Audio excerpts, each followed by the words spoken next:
I am back with another One Piece video, man. As you can see, this is why MoistCr1tikal is wrong about Luffy, man. We reacting to this video. I don't know what he's saying. But we finna get into this, man. Hit the like button, subscribe, comment down below, favorite One Piece character, all your favorite devil fruit. And let's get into this video. Yo, so I'll be on Twitter a little bit here and there. Okay. Y'all can follow me on Twitter if y'all want to see what I'm doing on there. But today, One Piece, and he hasn't really enjoyed it too much. How? Hold on, bro. How? That's what I'm saying. How? Because I'm not enough fan of One Piece and I'm enjoying it. You know what I'm saying? Just fine, I guess. But for some reason, after this particular video, Twitter was very upset. You don't say. My timeline was full of niggas saying MoistCr1tikal doesn't understand One Piece. He should just drop the series. Originally, I'm thinking, oh, this is Twitter. Niggas is overreacting. Da da da. It's false. Until I watched the damn video. Now, usually, I'm one of those One Piece fans that's like, however people enjoy the story, they could enjoy it how they want. They cannot like Luffy. There are plenty of niggas that watch One Piece that are like, Luffy just doesn't do it for me. He's not my guy. Which yeah. That's me in the beginning, because like I didn't really see like any like character growth or anything like that. It's just like he just wants to be Pirate King. That's about it. But I ain't get that far in, you know, in One Piece. So just chill on me, man. What's that? I like Zoro, but you know what I'm saying, I heard that he the minority hunter, so which is fine. I'm fine with that. But in MoistCr1tikal's case, it doesn't even seem like he likes One Piece for real. It seems like he's subjecting himself to watching hundreds of episodes of this series just so he can tell everyone about how much he doesn't like it and how much he doesn't like Luffy. It feels weird. 300 episodes. Like, look at his animation. He said he don't like it. What do you how like much about he it? doesn't like it and how much he doesn't like Luffy. It feels weird. 300 episodes. What's that good? And you barely There you have go. anything good to say about the shit. Just drop it, bro. One Piece isn't for everybody. You could just not watch One Piece. You don't have to watch it. It's not like a necessary part of your life. You could drop the series. You see? That is amazing. This is That is Jacoby amazing. That looks changing. amazing. Oh my god. Like I'm not even a Then fan I heard of his it. Luffy That'd be opinion. amazing. Everything else kind of bothered me a little bit, but like it's preference. A lot of it isn't going to rub people the right way. But his Luffy opinion, it wasn't just Look at that negative, animation. because it's fine. A lot of people have God. negative opinions about Luffy. Dragon Ball Super need to take notes, man. It was just plain wrong. He's gotten all the way through Enies lobby. Listen to me. He's gotten all the way through Enies lobby. And his opinion on Luffy is still, he's just dumb and likes meat. That's stupid. Use your common sense. Oh, I know you lying. He's one of the most emotionally intelligent characters that I've seen in anime, while also being one of the funniest characters, in my opinion. Yeah, okay, so I seen a clip with like he was looking, I think it was like Blackbeard, like he was dressed in regular clothes or something like that. Like he was just like staring at him, like, you know what I'm saying? I don't know. Luffy was like kind of beat up and stuff. I don't know what's going on, but like seemed like, you know what I'm saying, serious, you know what I'm saying? That stare was looking kind of serious, man.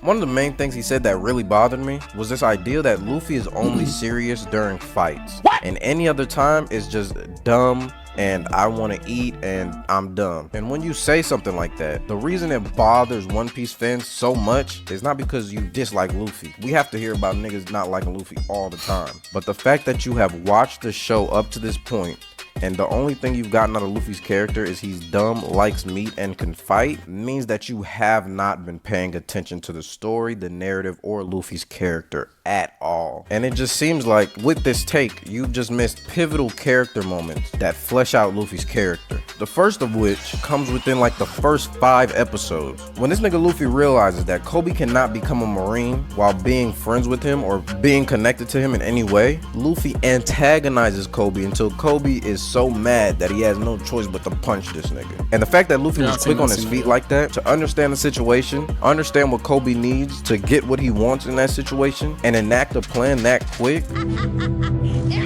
which is one pivotal thing that I love about Luffy's character, is that he's often able to see through societal pressures, things about status and whatnot, that usually hamper down the average person. But Luffy's ability to see past these things and get straight to people's base desires and figuring out how to get them there, it's always just really beautiful the way that it's done. One of the best examples of this that I think gets mischaracterized pretty often is all of Arlong Park, because I think during Arlong Park, when Luffy's running around taking naps, saying he doesn't want to hear Nami's backstory, a lot of people take that as, oh, that's just Luffy being dumb again. It is a prime example of what makes Luffy's character so interesting. Nami's past doesn't matter. None of the Straw Hats' past matters. It's why Luffy never asks about it.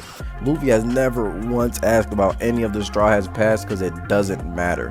What matters is now we are friends. Now I need to know what you want so I can help you get it. But all Luffy needs is for you to tell him what you want.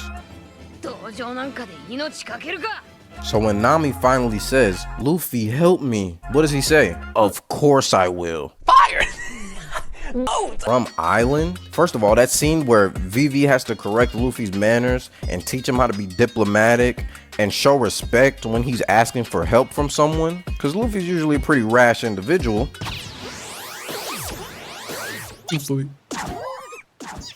Who really doesn't like negotiating with people. But right here, Vivi teaches Luffy the importance of negotiation and diplomacy to help the people around you.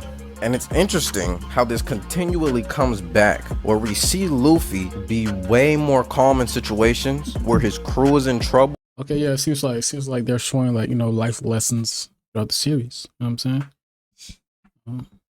Ain't nothing be, you know what I'm saying? What's bad about that? How's that dumb? How's Luffy's dumb because of that? Moist, what's going on, Moist? And working and negotiating with people that he usually wouldn't under any circumstance. And when he climbs that mountain until his fucking fingers are bleeding. Come on now, dawg. But the idea that someone would do something like that with no ulterior motive is just a core reason of why I love Luffy so much. And there are a couple moments in that arc, the Chopper being a monster shit and how worried Chopper is of people judging him again, but Luffy doesn't care about that shit. And the fact that Luffy doesn't care about these things is inspiring to people outside and inside the story, specifically the Straw Hats, because Chopper has gone through his entire life with people shitting on him, hating him, fearing him because of who he is and how he looks, and to have somebody who just feels like those things don't matter. He's like, I'm a monster too, look at me. It's just amazing how Luffy is able to comfort people without really trying. And it makes it even more comforting knowing that he's not trying and these are just his absolute feelings. And in that way, Luffy's simplicity makes him a better character. But leaving Drum Island and going to Alabasta, one, we have the scene where him and Vivi just start fighting. And this is why Vivi will always be a fucking Straw Hat to me. Only a Straw Hat could put their hands on Luffy like that and nothing happens to him. In this moment, Luffy's understanding of the situation is even greater than Vivi's, which is saying something because this is the country she grew up in. But Luffy tells her straight up, you risking your life is not gonna change shit. And this is something I also love about Luffy's character, is that he's not gonna beat around the bush and try to spare your feelings. He's just gonna tell you what's going on and what needs to be done. And this Vivi scene was probably one of the first. Even through the little 3 videos I've seen, that's how he been. Like when he recruited Zoro, hey, you're gonna be on my team. You know what I'm saying? Instances of this that he ain't trying to make him happy, none of that. Really resonated with me. But conversely, in that same arc, we get the "We Hear You" scene where Vivi is screaming out to the people, but no one can hear her. Great symbolism, by the way. But for Luffy to come in and be the one person who's like, "We hear you." Just that one line is so powerful. I don't know how you could get to that point and think, Luffy's just an idiot. He's just an idiot that don't know what he's doing. Another moment that shows Luffy's not just a stupid meathead is in Jaya. When Bellamy attacks Luffy and Zoro, Luffy doesn't fight back. I think for most people, they go through watching One Piece without ever understanding why Luffy doesn't fight back. And it's because Bellamy has no dreams. Bellamy and his crew don't have dreams. They think dreams are dumb. But the fact that Bellamy has no dreams to Luffy proves that he's already lost the fight. And Luffy's a pretty prideful individual. So is Zoro. But the fact that they can sit there take that beating, get shit on, get made fun of, and they never retaliate. And we see how Nami reacts. Her fucking pride is hurt badly. So you can imagine. So hold on. Somebody said she ain't Sakura, but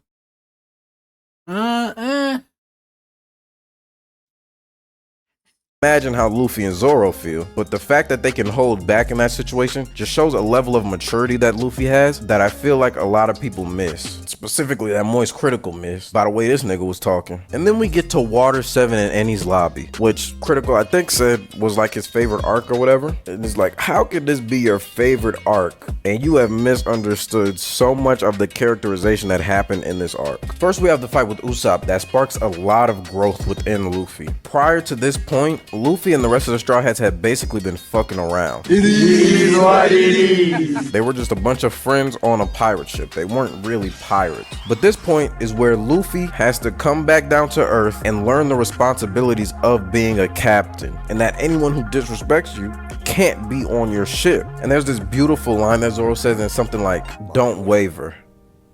You're our captain. If we can't turn to you, who can we trust?" On God, that shit made me tear up. Oh my God. And Luffy takes this lesson into the rest of the arc, even to the detriment of his own physical health. And the reason why Enies lobby in general is just so cool to me, it's like a culmination of everything that I just said. All this shit about Luffy learning responsibility, when to be diplomatic with Frankie, who Luffy does not fuck with, but he's like, we gotta work together if we gonna get out of here. Luffy's ability to look past all the bullshit and societal shit and get straight down to the nitty gritty of what people want with the Robin I Wanna Live scene. It's to understand how you didn't get all of everything that I just said, but for you to miss all of that and your only takeaway was, Luffy's dumb and likes meat, you're just not paying attention to the story. This is just a wrong opinion. I'm all good with a different opinion. This is just wrong. But yeah, man, you fuck with the video, like the video. yeah, okay. Yeah, it just seems like I don't know. The only thing I can say that Moist probably is thinking like he's a kid that's like still learning, but like, but he think he's dumb. You know what I'm saying? I don't know. But hey, let me know what y'all think in the comment section. What you think Moist was wrong about? If he's wrong about anything, what he's right about. If he's right about anything, comment down in the comment section, man. Like button, subscribe, and we go.